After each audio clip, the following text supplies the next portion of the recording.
And there are enormous number of them that we every day use. Unlike our most computing devices, these objects are much more fun to use with. When you talk about objects, one another thing automatically comes attached to that thing. And that is gestures, how we manipulate these objects, how we use this object in everyday life. We use gestures not only to interact with these objects, but we also use to interact with each other. Like gesture of namaste, maybe to respect someone, or maybe in India, I don't need to teach a kid that this means 4 run in cricket. It comes as a part of our everyday learning. So I'm very interested from beginning that how can our knowledge about everyday objects and the gestures and how we use this object can be leveraged to our interaction with the digital world. Rather than using a keyboard and mouse, why can I not use my computer in the same way that I interact in the physical world? So I started this exploration around 8 years back, and it literally started with a mouse on my desk. Rather than using that for computer, I actually opened it. And most of you might be aware that in those days, the mouse used to come with a ball inside, and there are 2 rollers that actually guides the computer that where the ball is moving, and accordingly where the mouse is moving. So I was interested in these 2 rollers. And I actually wanted more, so I borrowed another mouse from a friend, never returned him, and I have now 4 rollers. What interestingly I did with these rollers is basically, I took them off from these mouses and then put in a one line. It had some strings and pulleys and some spring. And what I got is basically a gesture interface device that actually acts as a motion sensing device made out of $2. So here, whatever movement I do in my physical world is actually replicated inside the digital world just using this small device that I made around 8 years back in 2000. Because I was interested in integrating these 2 worlds, I thought of sticky notes. I thought, why can I not connect the normal interface of physical sticky note to our digital world? A message written on a sticky note with my mom on a paper can come to an SMS, or maybe a meeting reminder automatically syncs with my digital calendar. And a to-do list automatically syncs with you. But you can also search in the digital world, or maybe you can write a query saying, what is Dr. Smith's address? And this small system actually prints out. So it actually acts as a paper input-output system, just made out of paper. In one another exploration, I thought of making a pen that can draw in 3 dimensions. So I implemented this pen that can help designers and architects not only think in 3 dimensions, but they can actually draw so that it's more intuitive to use that way. Then I thought, why not making a Google map, but physical world? Rather than typing a keyword to find something, I put my objects on top of that. If I put a boarding pass, it will show me where is your flight gate. A coffee cup will show you where you can find more coffee, or where you can trace that cup. So this was some of the earlier explorations I did, because the goal was to connect these 2 worlds seamlessly. Among all these experiments, there was one thing very common. I was trying to bring a part of the physical world to the digital world. I was taking some part of the objects or anything intuitiveness of the real life and bringing them to digital world. Because the goal was to make our computing interfaces more intuitive. But then I realized that we humans actually are not interested in computing. What we are interested is in information. We want to know about things. We want to know about dynamic things going around. So I thought about last year, in the beginning of the last year, I started thinking that why can I not take this approach in reverse way? Maybe how about I take my digital world and paint the physical world with that digital information? Because pixels are actually right now confined in these rectangular devices that fits in our pocket. Why can I not remove this confine and take that to my everyday objects, everyday life, so that I don't need to learn the new language for interacting with those pixels?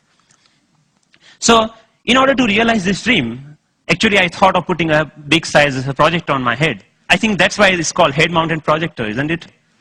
I took it very literally and took my bike helmet, put a little bit cut over there so that project actually fits nicely. So now what I can do, I can augment the world around me with this digital information.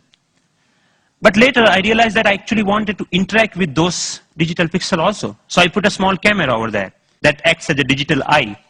Later, we moved to a much better or consumer-oriented pendant version of that many of you are now knowing as sixth sense device.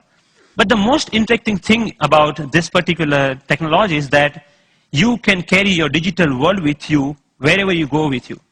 You can start using any surface, any wall around you as an interface.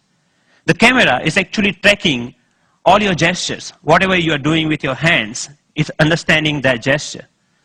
And actually, if you see, there are some color markers that in the beginning version we were using over there. You can start painting on any wall, that you stop by a wall and start painting on that wall. But we are not only tracking here one finger. We are giving you the freedom of using both of hands. So you actually can use both of your hands to zoom into or zoom out a map just by pinching operation over here. The camera is actually doing getting all the images, it's doing the age recognition and also the color recognitions, and so many small algorithms are going inside. So technically it's a little bit so complex, but it gives you an output which is more intuitive to use in some sense. But I'm more excited that you can actually take it outside. Rather than getting your camera out of your pocket, you can just do the gesture of taking a photo and it takes photo for you. Right? Thank you. And later I can find a wall, anywhere a wall, and start browsing these photos. Or maybe, okay, I want to modify this photo a little bit and send it as an email to a friend. So we are looking for an era where computing will actually merge with the physical world. And of course, if you don't have any surface, you can start using your palm for simple operation. I'm here, I'm dialing a phone number just using my hand. Yep. The camera is actually not only understanding your hand movements, but interestingly, it's also able to understand what objects you are holding in your hand. What we are doing here is actually, for example, in this case, the book cover is matched with so many thousands or maybe millions of books online, and checking out which book it is. Once it has that information, it finds out more reviews about that, or maybe New York Times had a sound overview on that, so you can actually hear on a physical book as a review of a sound. Gave a famous talk at Harvard University. This was Obama's last visit last week to MIT. And in particular, I want to thank two outstanding MIT So I was seeing the live of his talk outside in just a newspaper. Your newspaper will show you live of your weather information rather than having updated you have to check your computer in order to do that, right?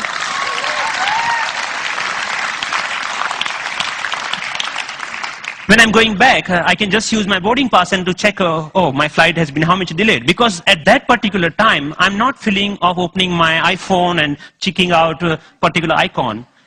And I think this technology will not only change the way, yes, it will change the way we interact with people also, not only the physical world. The fun part is I'm going to Boston Metro and playing Pong game inside the train on the ground, right? And I think the imagination is the only limit of what you can think of when this kind of technology merging with the real life. But many of you argue actually that all of our work is not only about physical objects. We actually do lots of accounting and paper editing and all this kind of thing. What about that? And many of you are actually excited about the next generation tablet computers to come out in the market. So rather than waiting for that, I actually made my own and just using a piece of paper. So what here I did is remove the camera. All the cameras, webcam, have a microphone inside that camera. I removed that microphone from that, and that just pinch that, I just make a clip out of that microphone and clip that to a piece of paper, any paper that you found around. So now the sound of the touch is exactly getting me when exactly I'm touching the paper. But the camera is actually tracking where my fingers are moving. You can, of course, watch movies. Good afternoon. My name is Russell, and I am a wilderness explorer in Tribe 54. And you can, of course, play games. Here the camera is actually understanding how you're holding the paper and playing a car racing game.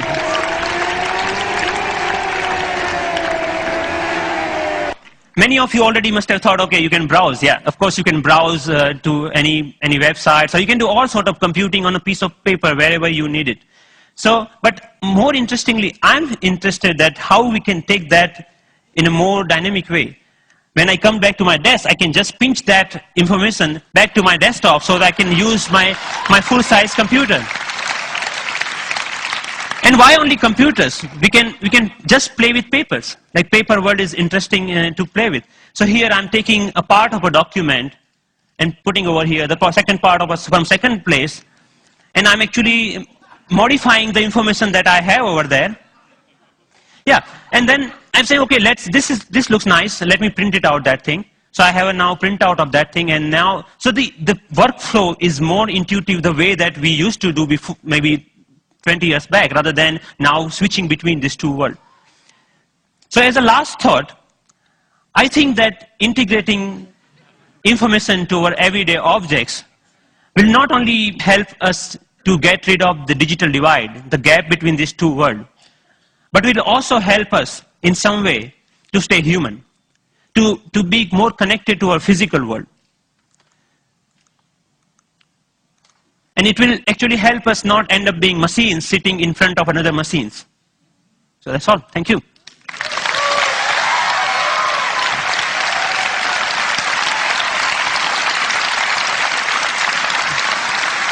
Thank you. Thank you. Thank you. Thank you. Thank you. So Pranav, first of all, I mean, you're a genius. This is incredible, really. Thanks a lot.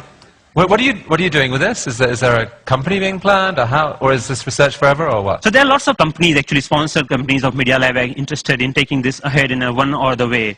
The companies like mobile phone operators want to take this in a different way than the NGOs in India are thinking that why can we only have sixth sense? We should have a fifth sense for missing sense people who cannot speak. Maybe this technology can be used for them to speak out in a different way, maybe speaker system.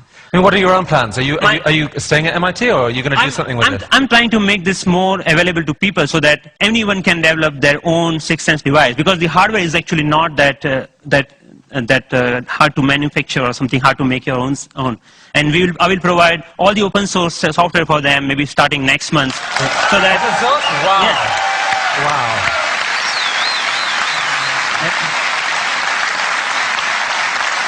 Are you going to come back to India with some of this at some point? Yes, of course.